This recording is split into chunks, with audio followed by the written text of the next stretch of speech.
Ini adalah Korea Selatan, sebuah negara yang kini dikenal luas berkat drama seri yang mendunia, grup musik idola yang digandrungi remaja, serta merek teknologi raksasa seperti Samsung.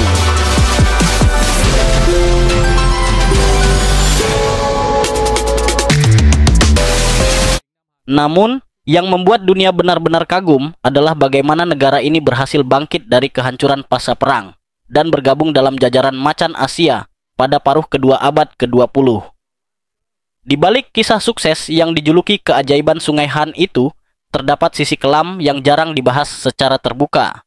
Salah satunya adalah kesepakatan bantuan dengan Amerika Serikat yang melibatkan donasi darah dari rakyat Korea yang pada saat itu diarahkan untuk mendukung kebutuhan militer Amerika Serikat di Perang Vietnam. Untuk memahami kisah ini, mari kita kembali ke tahun 1953, saat Perang Korea baru saja berakhir.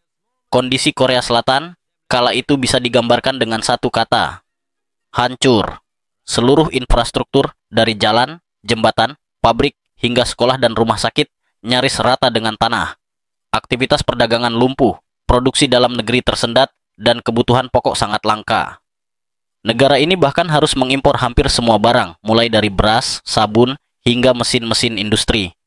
Namun, untuk mengimpor tentu dibutuhkan uang, dan uang adalah sesuatu yang langka. Akhirnya, pemerintah Korea saat itu, yang dipimpin oleh Presiden Syngman Rhee, dikenal sebagai Seun dalam beberapa catatan, sangat bergantung pada bantuan luar negeri, khususnya dari Amerika Serikat. Ada masa ketika hingga 90% anggaran negara Korea berasal dari bantuan Amerika Serikat. Negara ini tak hanya tanpa infrastruktur, tapi juga hidup dari bantuan luar. Situasi ini menciptakan ketergantungan yang sangat dalam dan menempatkan Korea Selatan pada posisi yang rapuh. Pada puncaknya, tingkat pengangguran mencapai 20%, menimbulkan gejolak sosial yang serius. Namun, tentu saja tak ada negara yang mau terus-menerus membiayai negara lain tanpa batas. Selain bantuan, Korea juga mulai menumpuk utang dari negara-negara sekutu lainnya. Utang luar negeri melonjak, sementara kemampuan membayar kembali tetap menjadi tanda tanya besar.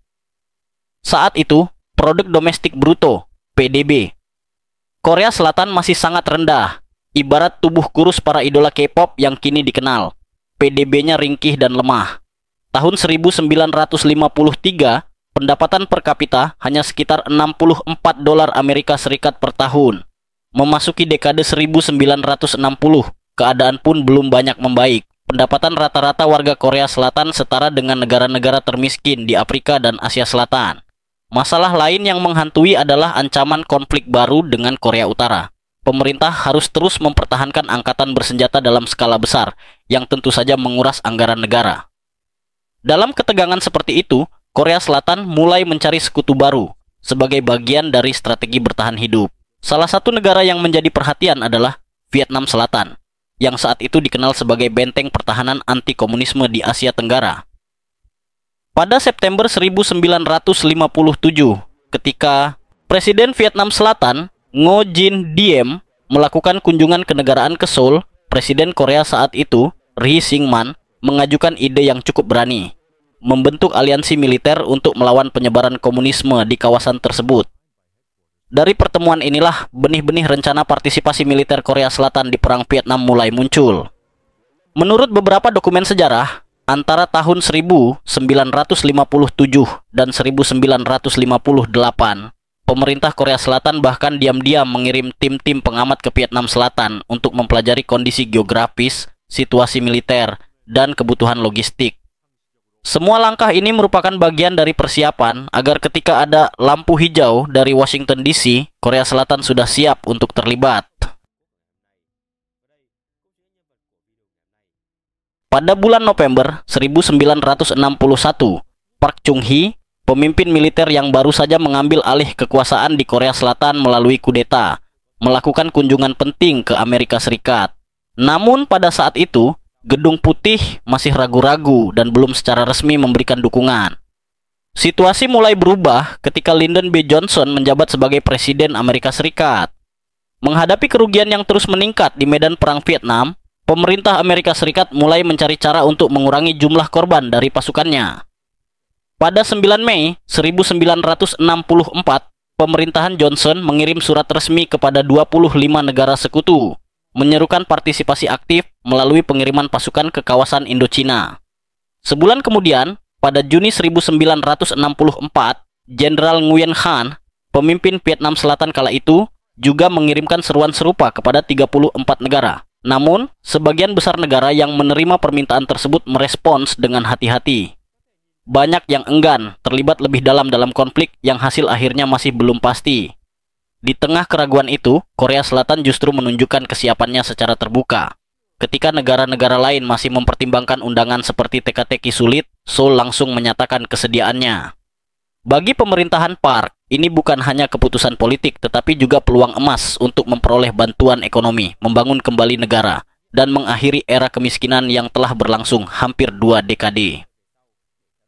Park Chung-hee dikenal sebagai sosok yang penuh perhitungan, melihat dengan jelas potensi keuntungan dari keterlibatan Korea di Vietnam.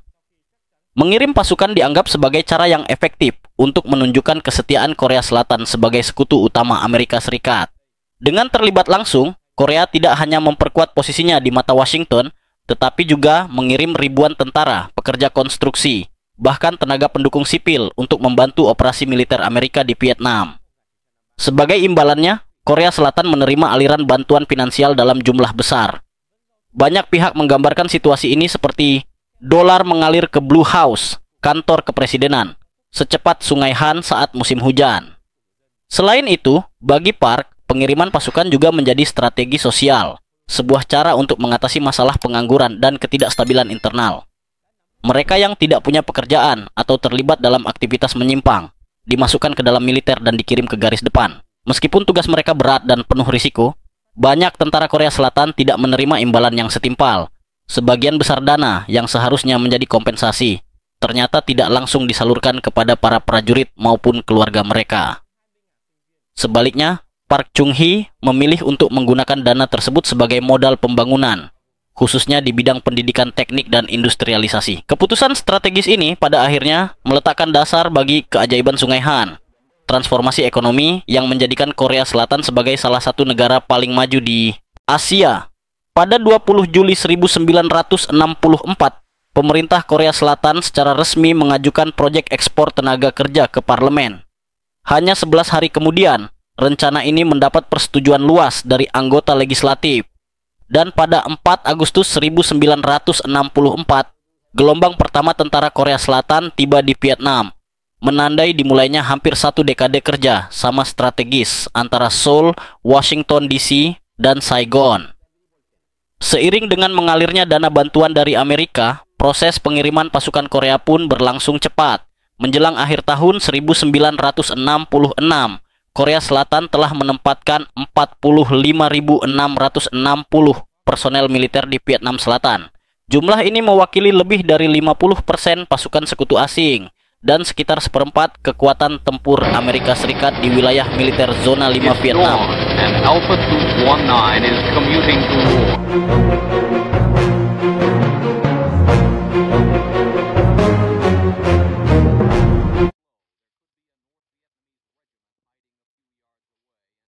2 tahun setelah partisipasi militer Korea Selatan di Vietnam dimulai, jumlah pasukan yang dikerahkan mencapai puncaknya dengan sekitar 50.000 tentara aktif.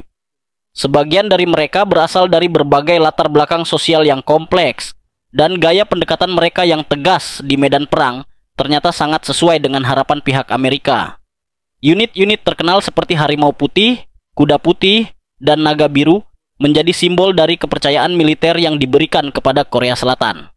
Brigade Naga Biru, misalnya, bertugas di wilayah pesisir dari Piu Yen hingga Quang Ngai. Mereka menggantikan posisi pasukan marinir Amerika dan bertanggung jawab atas misi menahan pengaruh lawan, serta mengganggu rute logistik pasukan pembebasan.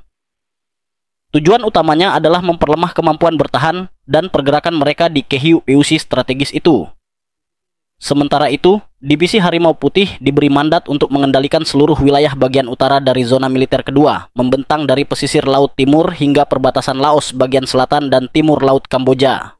Jika wilayah ini berhasil diamankan, maka pasukan Korea Selatan dapat membantu Amerika Serikat dan Vietnam Selatan memisahkan jalur logistik antara Vietnam Utara dan Selatan, sekaligus memperkecil Ka Nang Ho Tro dari wilayah utara. Di sisi lain, Divisi Kuda Putih bertugas mengamankan penduduk sipil di sepanjang Jalan Nasional 1, mulai dari Phan Rang hingga Queen Hon, serta kawasan pegunungan di bagian selatan Provinsi Binh Dinh. Secara strategis, Korea Selatan saat itu menjadi bagian penting dari rencana militer Amerika di Vietnam Tengah. Namun, jika dilihat dari sudut pandang kemanusiaan, banyak tentara Korea tampaknya dikirim ke medan perang sebagai pengganti risiko yang seharusnya ditanggung oleh pasukan Amerika demi mendapatkan dukungan ekonomi untuk membangun kembali tanah air. Antara Oktober 1965 hingga Mei 1973, tentara Korea Selatan dilaporkan telah ikut serta dalam ratusan ribu operasi militer. Dampaknya cukup besar terhadap perlawanan revolusioner di berbagai daerah, khususnya di Kaahu Puche Ben Bien. Selain operasi militer, militer Korea Selatan juga aktif dalam misi sipil seperti pembangunan infrastruktur dan penyediaan layanan dukungan untuk sekutu. Ribuan pekerja Korea dikirim untuk membangun fasilitas perang. Sementara, menurut beberapa catatan, sejumlah perempuan Korea dikabarkan dipaksa bekerja di tempat hiburan sebagai bentuk dukungan tidak resmi untuk pasukan sekutu. Hal ini, walau sensitif, menjadi bagian dari narasi kompleks kerja sama antar negara pada masa perang. Sebagai imbalan atas kontribusi militer tersebut, Korea Selatan menerima berbagai bentuk dukungan ekonomi yang sangat menguntungkan dari Amerika Serikat. Berdasarkan nota kesepahaman Brown yang ditandatangani antara Korea Selatan dan AAS pada tahun 1966, Amerika berjanji akan mempercepat modernisasi militer Korea dengan pasokan alat dan perlengkapan terbaru. Tak hanya itu, Washington juga meningkatkan bantuan teknis di hampir semua sektor pembangunan. Lebih jauh lagi, Korea Selatan diberikan hak eksklusif untuk menjadi pemasok utama barang-barang dan kebutuhan logistik militer bagi pasukan Amerika di Vietnam. Hal ini membantu industri manufaktur Korea bangkit dari keterpurukan dan menjadi bagian penting dari ekonomi ekspor nasional. Tak berhenti sampai di situ, berbagai pinjaman lunak juga dikucurkan melalui Lembaga Pembangunan Internasional IOLA. Dalam kurun waktu 1965 hingga 1970, Korea Selatan menerima bantuan hibah senilai 1 miliar dolar Amerika Serikat ditambah 150 juta dolar dalam bentuk pinjaman pembangunan. Selain itu, nilai ekspor Korea Selatan ke Vietnam Selatan meningkat stabil setiap tahun, menyumbang rata-rata 38% dari total ekspor nasional dan hampir 50% dari cadangan devisa negara. Dengan kata lain, hampir separuh pemasukan Korea Selatan dari luar negeri pada masa itu berasal dari aktivitas ekonomi yang berkaitan langsung dengan keterlibatan mereka di medan perang Vietnam. Ini bukan semata-mata hasil kebetulan, melainkan sebuah landasan strategis yang memungkinkan ekonomi Korea Selatan yang sebelumnya lesu, melesat menuju pertumbuhan luar biasa.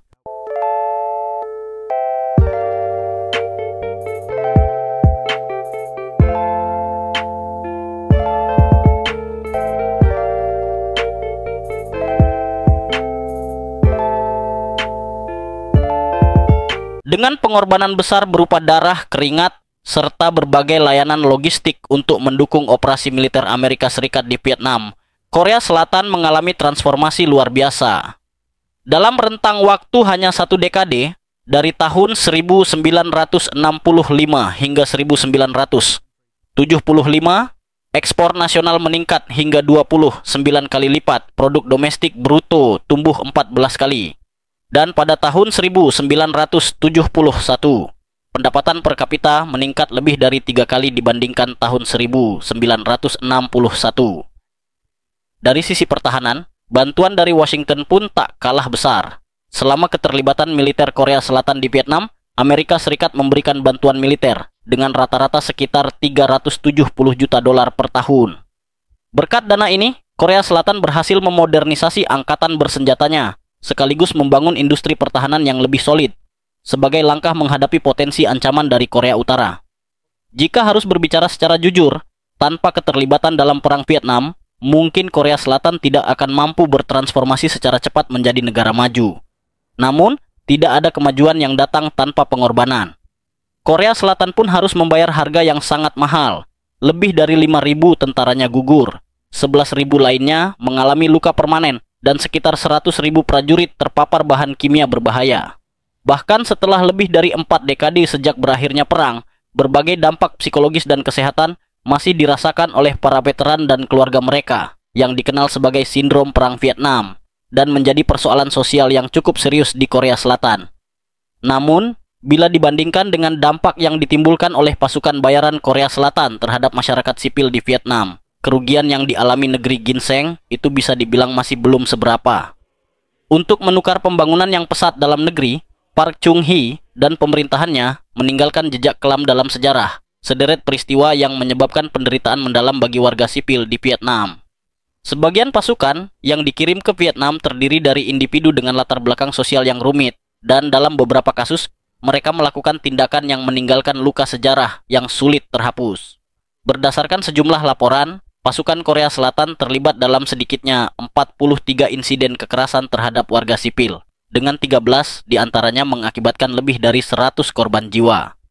Beberapa peristiwa paling dikenal dan menyayat hati masyarakat Vietnam hingga hari ini termasuk tragedi di Binh Hoa, Phong Hat, Phong Nhi, dan Ha Mai. Pada Desember 1966 di wilayah Binh Hoa, distrik Binh Son, Provinsi Quang Ngai, pasukan Korea Selatan melakukan operasi penyisiran yang ditujukan sebagai bentuk balasan atas dugaan adanya warga yang membantu gerilyawan lokal.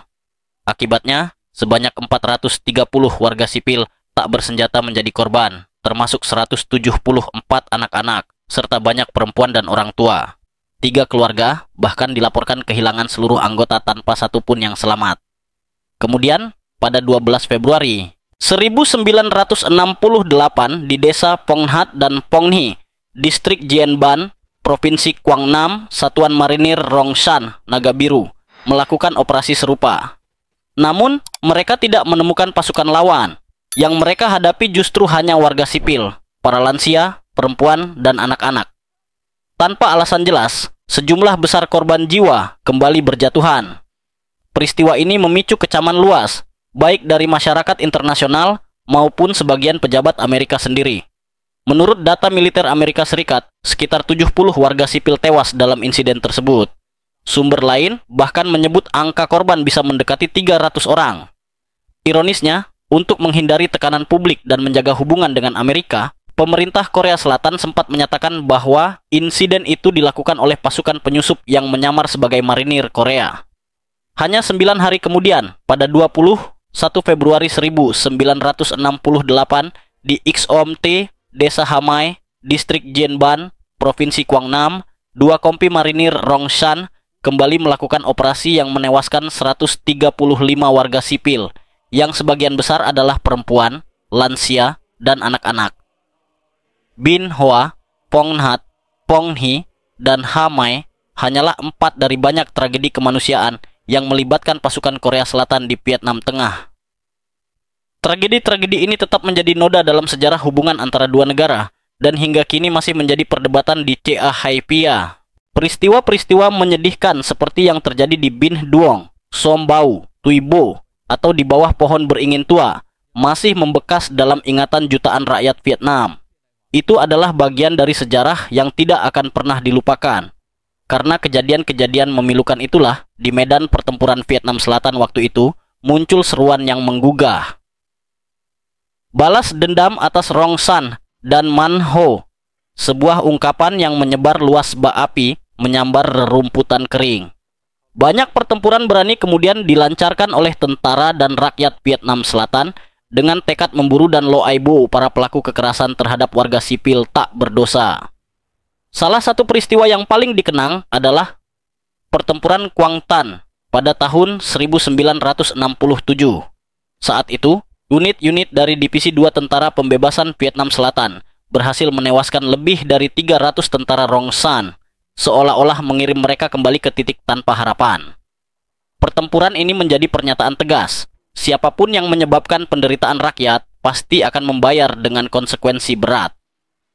Sejak saat itu, hingga pasukan bayaran Korea Selatan ditarik dari Vietnam pada tahun 1973, unit-unit tempur mereka selalu menjadi salah satu target prioritas utama dari tentara pembebasan. Kini, ketika perang telah lama berlalu, hubungan antara Vietnam dan Korea Selatan sudah membaik dan terus berkembang. Korea Selatan bahkan menjadi salah satu mitra ekonomi terpenting Vietnam, termasuk di antara negara-negara dengan investasi dan bantuan terbesar untuk Hanoi. Tak dapat dipungkiri bahwa kontribusi ini telah memberikan dampak positif terhadap pembangunan ekonomi negara dalam beberapa dekade terakhir. Namun, sejarah bukan hanya tentang angka FDI atau memorandum kerja sama bilateral. Sejarah juga mencakup ingatan kolektif dan luka yang belum sepenuhnya pulih. Karena itu, meskipun ada sikap bungkam dan upaya untuk melupakan di dalam negeri Korea, sebuah gerakan diam-diam bernama Minta Maaf kepada Vietnam telah muncul dan menyebar perlahan. Tanpa sorotan media, banyak warga Korea datang ke Vietnam, mengunjungi desa-desa yang pernah mengalami peristiwa menyakitkan di masa lalu. Mereka menundukkan kepala, mengucapkan permintaan maaf, mencoba berbagi kesedihan, dan menyentuh luka yang ditinggalkan oleh generasi sebelumnya. Setiap kali mereka menginjakkan kaki di Hamai, mereka mengingat dan berjanji untuk tidak melupakan apa yang terjadi pada bulan pertama tahun 1968. Sungguh memalukan, berdiri di sini hari ini, kami hanya bisa berkata, kami minta maaf. Kami minta maaf kepada kalian, yang setiap musim semi hatinya kembali terasa perih. Kami minta maaf kepada kalian yang selama lebih dari 50 tahun selalu menyalakan dupa pagi dan sore untuk mengenang orang-orang tercinta yang telah tiada. Itulah kata-kata tulus dari Kim Trang-sok, seorang anggota Yayasan Perdamaian Korea Vietnam, yang pernah berdiri di depan monumen peringatan para korban insiden Hamai. Selain mengungkapkan penyesalan, anggota gerakan Minta Maaf kepada Vietnam juga membawa tekad kuat untuk mencari keadilan, didukung oleh warga Korea sendiri yang mencintai perdamaian dan kebenaran. Salah satu contohnya adalah Ibu Nguyen Thi Tan, korban yang selamat dari insiden di Ponghat dan Pongni tahun 1968, yang menggugat pemerintah Korea Selatan di pengadilan dan memenangkan kasusnya. Pada bulan Januari 2025, pengadilan banding di Seoul memutuskan bahwa pemerintah Korea Selatan harus memberikan kompensasi sebesar 30 juta won, sekitar 500 juta jong Vietnam, kepada Ibu Tan, sebagai pengakuan atas penderitaan yang ia dan keluarganya alami akibat tindakan kekerasan yang dilakukan oleh pasukan bayaran dari Brigade Rong San selama masa perang. Mungkin jumlah uang ini hanya bersifat simbolis. Nilai kompensasi tersebut jelas tidak sebanding dengan penderitaan fisik dan trauma batin yang harus ditanggung oleh Ibu Tan selama lebih dari setengah abad. Namun, keputusan ini tetap menjadi tonggak penting dalam sejarah karena untuk pertama kalinya, pengadilan Korea Selatan mengakui tanggung jawab negara atas tindakan keliru yang dilakukan tentaranya selama Perang Vietnam. Bahkan, di dalam dunia politik Korea Selatan sendiri, semakin banyak anggota parlemen yang menyuarakan perlunya membuka kembali catatan masa lalu, menelusuri kebenaran, dan meminta pertanggungjawaban dari para pihak yang terlibat. Beberapa dari mereka telah mengusulkan rancangan undang-undang khusus untuk menyelidiki lebih dalam dan menyelesaikan secara adil berbagai pelanggaran kemanusiaan yang pernah terjadi di Vietnam. Namun, sayangnya, hingga saat ini, permintaan maaf resmi dari para pemimpin tertinggi di Seoul belum juga disampaikan. Lebih jauh lagi, banyak aspek sejarah perang tersebut di dalam negeri Korea masih disajikan secara sepihak, bahkan terkadang direduksi atau dimanipulasi dalam bentuk narasi propaganda melalui media massa, buku pelajaran sekolah, hingga film dan drama televisi. Tak sedikit produksi film yang menggambarkan latar perang Vietnam justru menampilkan tentara Korea Selatan sebagai sosok heroik, mengaburkan fakta, dan mengabaikan penderitaan nyata yang pernah dialami masyarakat sipil Vietnam. Ini adalah suatu ironi yang menyakitkan dan tentu saja tak bisa diterima oleh nurani kemanusiaan. Jika Korea Selatan benar-benar ingin menutup lembaran kelam masa lalu dan membuka babak baru dalam hubungan yang lebih tulus, berkelanjutan, dan bermartabat dengan Vietnam, maka yang paling dibutuhkan bukanlah tambahan investasi atau bantuan ekonomi, melainkan keberanian untuk menyampaikan sebuah permintaan maaf yang jujur dan tulus. Kisah kebangkitan ekonomi Korea sering disebut sebagai keajaiban Sungai Han. Memang patut diakui sebagai salah satu transformasi paling mengesankan dalam sejarah modern. Dari negara yang dahulu tertinggal, Korea Selatan menjelma menjadi kekuatan ekonomi global dalam waktu yang relatif singkat. Hal ini menjadi kebanggaan besar bagi rakyatnya. Namun, di balik keberhasilan gemilang itu, masih tersimpan satu noda yang belum terhapus. Kesepakatan berdarah di mana nyawa warga sipil tak bersalah dijadikan alat tukar demi meraih bantuan luar negeri. Pada masa itu, pemerintahan Korea Selatan mengirim ribuan pasukan ke Vietnam. Bukan hanya atas dasar aliansi militer, tetapi juga demi memperoleh dukungan ekonomi dari negara-negara besar. Contoh ini menjadi pengingat bahwa kemajuan suatu negara tidak boleh dibangun di atas penderitaan bangsa lain. Betapapun mengkilapnya pencapaian ekonomi yang diraih, jika fondasinya berlumur luka sejarah dan ketidakadilan, maka kemuliaan tersebut akan selamanya dibayangi oleh masa lalu yang belum tuntas dipertanggungjawabkan.